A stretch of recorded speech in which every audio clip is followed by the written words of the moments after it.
অসংখ্য প্রাণের বিনিময়ে আমরা একটি স্বাধীন বাংলাদেশ পেয়েছি। সেই বাংলাদেশটি এখন 55 বছর পার করে ফেলেছে।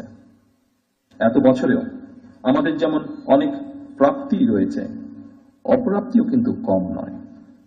সুতরাং আমাদের প্রত্যাশিত স্বনির্ভর সমৃদ্ধ বাংলাদেশ গড়তে হলে প্রতিশোধ, প্রতিহিংসা কিংবা অযথা বিতর্ক নয়। শহীদ রাষ্ট্রপতি জিয়াউর রহমান বলতেন, জাতীয় ঐক্য আমাদের শক্তি, বিভাজন আমাদের দুর্বলতা।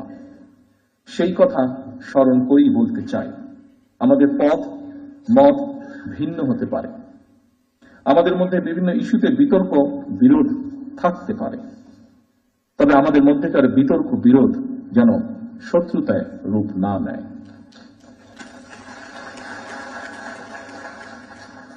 দেশের স্বার্থে অবশ্যই সে ব্যাপারে আমাদের সবাইকে অত্যন্ত সতর্ক থাকা জরুরি, কারণ বাংলাদেশের স্বার্থ বিরোধী চক্র এখনো সুযোগের অপেক্ষায় রয়েছে।